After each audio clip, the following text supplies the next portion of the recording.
Bonjour à tous, bienvenue dans cette nouvelle capsule vidéo qui va traiter encore une fois du système respiratoire. Donc, dans les deux premières capsules, on avait étudié un peu les généralités du système respiratoire et on avait commencé à regarder ensemble le rôle et la position des différentes structures anatomiques du système respiratoire. Donc, on avait commencé par les fosses nasales, on avait poursuivi vers le pharynx, le larynx également. On avait terminé la capsule avec le larynx. Donc, immédiatement après le larynx, la première structure qu'on va étudier, c'est la trachée. Donc, en quittant le larynx, l'air va s'engager dans la trachée qui est dessinée ici en mauve. Donc, ici, si on regarde une photo prise sur un être humain, on voit vraiment les deux poumons. Il y a les vaisseaux sanguins, on reconnaît le cœur, donc vaisseaux sanguins qui ont été sectionnés pour bien voir, dégager les voies respiratoires. Donc on reconnaît la trachée en mauve ici qui va finir par se subdiviser en deux branches. Donc pour l'instant, ce qui m'intéresse, c'est cet organe-là. Un organe assez particulier, tout simplement parce que cette trachée, qui est une espèce de conduit avec un gros diamètre, la particularité d'avoir des anneaux en forme de C qui sont faits de cartilage. Donc, on va voir un petit peu le rôle de ces anneaux-là à la prochaine diapositive. Mais avant tout, je veux que vous ayez une idée de la composition générale de cet organe-là. Donc, comme tout organe, on a toujours 3 ou 4 couches de tissu qui va former la paroi de l'organe. Donc, la couche interne au niveau de la trachée, c'est une muqueuse. On a déjà étudié comment la muqueuse respiratoire elle est constituée. Donc, au niveau de la trachée, c'est toujours une couche de cellules épithéliales. Donc, dans ce cas-ci, il y a présence de cils pour protéger les voies respiratoires, protéger la trachée, donc pour aider à chasser microbes, poussières, etc. Et il y a aussi autour, parmi les cellules épithéliales, dans l'épithélium, on a quelques cellules spécialisées un peu en forme de calice, qu'on appelle des cellules caliciformes, qui produisent le mucus. Donc évidemment, on a déjà vu c'était quoi du mucus, là, cette substance visqueuse pour emprisonner, encore une fois, poussière au corps étranger. Donc ça, c'est la couche interne. Et si on vient ici au niveau du blanc, ça serait comme la lumière, l'intérieur de la trachée. Donc la première chose, par exemple, l'air va circuler ici. Et ici, on est vraiment sur la paroi. Donc l'air va finir prendre contact avec la muqueuse, tout simplement, pour qu'on puisse visualiser. Si je vais plus vers les couches externes, donc juste au-dessus de la muqueuse, on a une sous-muqueuse qui est essentiellement un tissu conjonctif. Il y a beaucoup de vaisseaux sanguins qui vont alimenter donc, la sous-muqueuse et aussi une partie de la muqueuse qui amène donc les nutriments nécessaires à la survie des cellules qui constituent ces différentes couches. Il y a aussi, ça c'est important, de savoir, de reconnaître en fait la présence d'un tissu lymphatique. C'est dans la sous-muqueuse qu'on trouve ce tissu-là, donc c'est des cellules spécialisées qui vont permettre de protéger finalement les tissus contre la présence microbienne. Donc très riche en tissu lymphatique. On retrouve aussi des glandes qui vont produire aussi du mucus pour ajouter déjà à la fonction des cellules caliciformes. On a le cartilage trachéal, donc c'est des anneaux de cartilage très particuliers. Donc, c'est pas dans tous les organes qu'on retrouve ça. C'est assez unique aux voies respiratoires, en tout cas certains organes, je dirais, du système respiratoire, parce qu'il y a des organes qui n'ont pas la chance d'avoir ces anneaux-là. On va en parler tantôt. Et la couche externe, la couche qui a essentiellement une fonction de protection, l'adventice, c'est en fait, normalement, chez la plupart des organes, on va parler d'une séreuse. On a déjà vu la composition d'une séreuse, feuillet pariétal, viscéral avec le liquide et tout ça. Quand vous voyez le terme adventice, généralement, c'est une séreuse incomplète. On n'a pas le feuillet pariétal et viscéral. Il y a juste un des deux feuillets qui est là. Il n'y a pas de liquide non plus entre les deux feuillets. Donc, c'est pas vraiment une vraie séreuse, mais la fonction de l'adventice est similaire à la séreuse. C'est un tissu externe qui protège l'organe. C'est juste qu'elle est comme incomplète, on pourrait dire ça comme ça. Donc, voilà pour l'organisation de la trachée, en fait. Si on regarde un peu plus en détail, premièrement, d'un point de vue anatomique, je veux attirer votre attention sur le fait que, par exemple, ici, on est au niveau de la gorge, il y a deux conduits. Un conduit associé au système digestif et un aux voies respiratoires. Donc, en arrière, ici, en position arrière, postérieure, j'ai l'œsophage pour déplacer les aliments vers l'estomac. En position antérieure, en avant, on a la trachée. Donc, ça, c'est important de savoir ça. Et on reconnaît, ce que je pointe présentement, c'est les fameux anneaux de cartilage. Et si vous touchez votre gorge, vous allez sentir ces anneaux-là. Donc, c'est la preuve que quand vous touchez votre gorge, c'est bien la trachée qui est en position avant comme ça.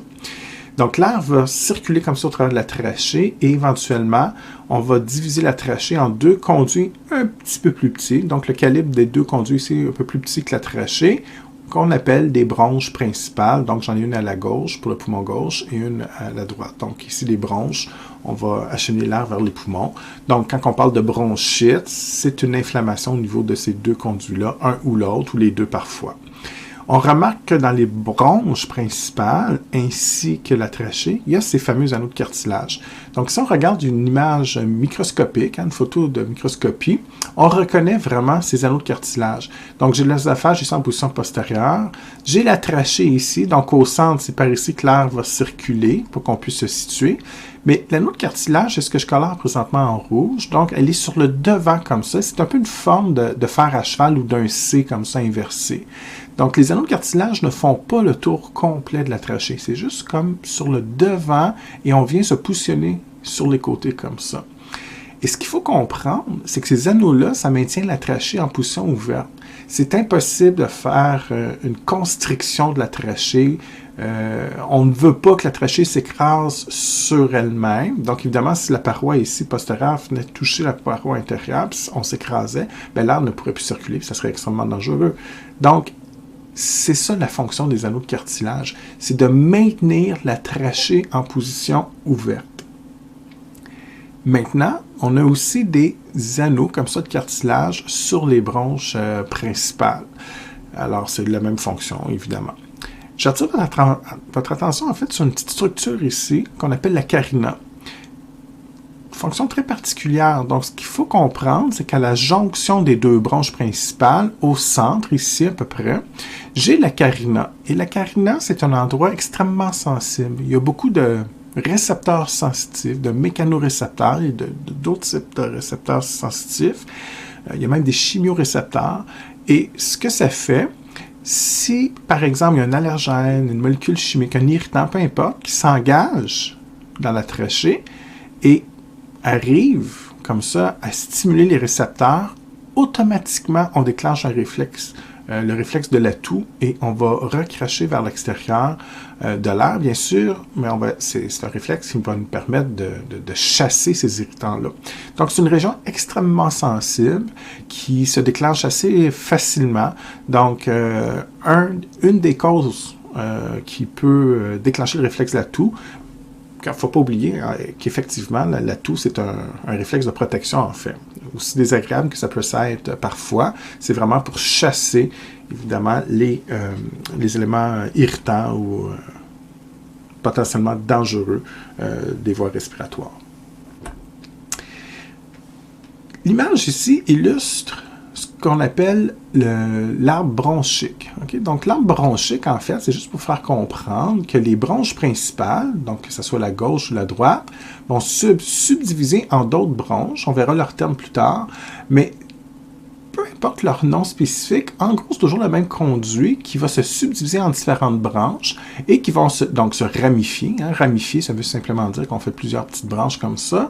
Et vont aussi, si vous remarquez bien, diminuer en termes de calibre. Hein. On parle d'une grande trachée avec un très grand diamètre, mais plus qu'on progresse vers les poumons, plus que ce diamètre devient de plus en plus petit pour atteindre à peu près 1 mm quand on arrive au niveau des petites bronchioles. Et par la suite, même, on peut aller au niveau de microscopie. Hein? Donc, ça peut être très, très petit. Donc, on devine vraiment le poumon qui est ici. Et ce que je veux que vous imaginiez, c'est qu'au bout de ces branches-là, il y a des espèces de petites grappes de raisin. Ça ressemble à une grappe de raisin qu'on appelle les alvéoles pulmonaires. Donc, c'est là qu'on va faire les échanges gazeux. Fait que la théorie, c'est très simple. L'air s'engage dans la trachée, les différentes branches, et cet air, exemple pendant l'inspiration, qui est chargé en oxygène, va suivre chacune de ces petites branches pour aller alimenter les alvéoles où on pourra faire les échanges gazeux avec le sang. Donc, déverser l'oxygène vers le sang et récupérer le CO2 qui fera le chemin inverse pour être expulsé. Donc, l'arbre bronchique, c'est simplement une désignation de tout cet ensemble de petits conduits, de bronches, finalement, qui peuvent, dont la fonction principale, c'est d'acheminer l'air. une vraie radiographie. Donc, on voit ici, le poumon droit, ça va, mais c'est surtout le poumon gauche. Je trouvais que c'était très évident. Donc, sur cette radio-là, on reconnaît la trachée, la carina au coin ici, au centre, pardon, ici, la bronche gauche, la bronche principale gauche, et on devine une partie de l'arbre bronchique comme ça qui va alimenter l'intérieur du poumon. Donc, ça, c'est quelque chose qui est parfois surprenant pour vous, mais il faut visualiser que la bronche ici va entrer à l'intérieur du poumon et évidemment, là, on va pouvoir comment je dirais, se subdiviser en différentes branches pour aller alimenter les différentes alvéoles. Maintenant, si je prends cet arbre bronchique, mais un peu plus en détail, donc, il faut être à l'aise avec les différents termes anatomiques dans l'ordre. Hein? Donc ici, ça veut dire qu'on a la trachée. Il y a deux branches. Chez l'être humain, il y a deux branches principales, une gauche et une droite, donc qui vont alimenter le poumon gauche et droit. Si je pars du côté gauche, la même chose pour le côté droit, mais je vais le faire une fois avec le côté gauche. Donc, cette bronche principale va se subdiviser en 3-4 bronches lobaires. Okay? Donc, ça, c'est des bronches qui sont un peu plus petites, qui font comme 3-4 branches principales. Maintenant, ces bronches lobaires vont se subdiviser en plus petites branches. On va parler de branches segmentaires. Donc, on voit très bien ici cette branche lobaire qui se subdivise en 4 branches segmentaires. On peut imaginer la même chose pour la deuxième branche lobaire ici qui pourrait faire 3-4 branches segmentaires. Même chose pour celle-là. Okay? Donc, on continue avec les branches segmentaires qui sont encore un petit peu plus petites. Et éventuellement, on passe, en fait, chaque branche segmentaire va se terminer sur une petite branche, tout simplement. Donc, on est à ce niveau-ci. Et cette petite branche va se ramifier à une bronchiole. Donc là, ici, on est vraiment là, c'est pas retenir le chiffre, là, mais c'est pour le fun. Bronchiole, c'est à peu près 1 mm. Donc, vous regardez sur une règle, là, 1 mm, c'est très petit. Là, donc, c'est un petit diamètre. Il y en a des plus grosses, des plus petites, mais en moyenne. Maintenant, cette bronchiole, qui est un petit conduit, va encore se ramifier en bronchiole terminale. Donc, c'est vraiment la fin de la zone de conduction, c'est la fin de l'arbre bronchique.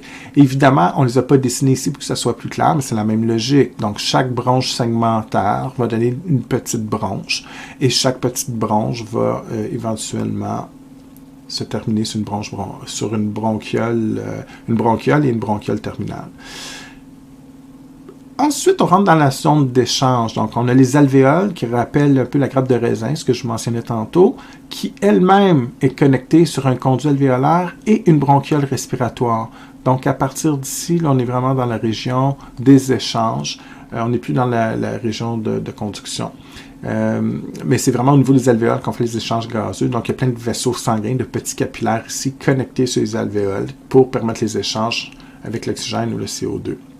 Vous remarquez également, le dessin très bien fait, que les anneaux de cartilage ne sont pas présents partout. Ça prend quand même un bon diamètre. Donc, comme je disais tantôt, les anneaux de cartilage permettent de maintenir en position ouverte les gros conduits. Donc, c'est vrai pour les bronches, la trachée, même les bronches segmentaires, on va avoir ce type d'anneaux de cartilage qu'on a vu tantôt, mais bien qu'il y en ait des petits anneaux de cartilage au niveau des petites branches, à partir des bronchioles, il n'y en a plus, tout simplement parce que le diamètre est trop petit. Donc, quand on va parler bientôt de bronchoconstriction, bronchodilatation. Donc, comme on ferme les bronchioles, on les ouvre. Quand elles sont en position ouverte, évidemment, il y a plus d'air, plus d'oxygène, plus de CO2 qui va circuler. Quand elles sont en position fermée, une bronchoconstriction, donc il y a moins d'air qui va circuler, évidemment. Mais ce qu'il faut comprendre, c'est que si je n'ai pas d'anneau de cartilage, on est capable, de façon efficace, de faire cette bronchoconstriction ou bronchodilatation. Mais si les anneaux de cartilage sont trop épais, comme la trachée ou les bronches principales, on ne peut pas fermer ces conduits-là. Ils sont toujours en position ouverte. Donc, c'est un petit détail, mais parfois, ça peut vous paraître surprenant. Évidemment, quand on parle d'une gastroentérite, d'une méningite, veut toujours dire inflammation. Donc, une bronchite, c'est une inflammation dans les bronches. Ça peut aller jusqu'aux petites bronches. Si vous entendez une bronchiolite, c'est une inflammation des petits conduits ici, évidemment. Au niveau d'un poumon, on ne parle pas évidemment, ce n'est pas une pneumonite, ça n'existe pas. On parle d'une pneumonie, mais c'est la même chose, c'est une inflammation. plusieurs causes qui peuvent provoquer une inflammation, mais généralement, c'est une infection du système respiratoire. Et comme vous pouvez le constater, les structures se suivent une à la suite de l'autre, donc c'est toujours la même chose. On commence par une infection au niveau de la gorge, du pharynx, donc une pharyngite. Si on élimine les bactéries, ça va bien, c'est excellent. Si les bactéries s'engagent pour X raison vers les voies inférieures, au niveau des bronches, puis là, il y a une inflammation puis une réaction inflammatoire et immunitaire qui se produit dans les bronches. On parle d'une bronchite. Si ça descend plus bas, ben, on parle d'une bronchiolite. Puis si on parle dans les poumons, ben, c'est une pneumonie. Donc, généralement, une infection à la gorge, c'est relativement bénin, mais plus qu'on va descendre, plus que la maladie devient un peu plus sérieuse. Une bronchite, ça peut être sévère, ça peut être moins sévère, mais on s'approche de la pneumonie, évidemment. Puis une bronchiolite, on est encore plus proche. Puis évidemment, la pneumonie, c'est un peu l'état le plus sévère parce que c'est un organe fermé où la réponse immunitaire, bien qu'existante, peut être un peu plus limitée et tout ça. Il peut y avoir un peu plus de complications aussi. Donc, voilà. Maintenant, terminer un petit peu ce que je vous disais à la dernière diapo. Il y a deux situations qui se produisent au niveau des bronchioles. Bronchoconstriction, bronchodilatation, j'ai expliqué tantôt. Donc, il faut juste comprendre, ça je ne l'ai pas dit, qu'il y a du tissu musculaire, des myocytes dans la paroi qui peuvent se contracter. Donc, quand la cellule musculaire, le myocyte se contracte, on ferme le diamètre. Et si le tissu musculaire, les myocytes se relâchent, on accroît le diamètre. Donc, éventuellement, on va voir dans quelle situation on va fermer ou ouvrir. Mais une chose est certaine, comme je le disais tantôt, lorsqu'on ferme, bronchoconstriction, il y a moins d'air qui va passer. Donc, généralement, c'est une situation où vous avez moins besoin d'oxygène. Par exemple, vous êtes relax, vous êtes en situation, vous lisez un livre, vous êtes sur le point de vous endormir, bon, ça va. Si vous faites un sport, vous êtes en situation de stress ou d'activité, un examen qui vous stresse, situation accrue, j'ai besoin d'oxygène, un maximum d'oxygène au cerveau ou dans les tissus musculaires. Dans ce cas-ci, on va faire une bronchodilatation pour aller chercher un maximum d'oxygène. Deux maladies qui vous expliquent bien à la page 1085 de votre manuel. Fibrose kystique, maladie génétique. Donc, rapidement, c'est une maladie héréditaire. Généralement, c'est pas retenir le nom du gène, c'est le gène CFTR qui est muté. Et ce gène-là, ben, tout simplement, ce qu'il va faire, c'est un gène, chez la personne en santé, c'est un gène qui est impliqué dans la production d'un canal à ions, particulièrement les ions chlore. Et la fibrose kystique, c'est très simple. La mutation fait en sorte que le canal a un défaut et le transport du chlore va être affecté. Et souvent, vous pensez que ça affecte seulement le système respiratoire, mais c'est faux. Tous les organes, le système digestif, entre autres, on peut avoir des symptômes au niveau digestif aussi qui sont visibles dans certains cas. Mais en fait, tous les organes vont avoir des problèmes de transport de chlore, particulièrement visibles comme symptômes au niveau des voies respiratoires, puis aussi dans une moindre mesure au niveau du système digestif. Et c'est assez fascinant de penser que simplement le fait de débalancer le transport de chlore va affecter le déplacement d'eau, la production de mucus.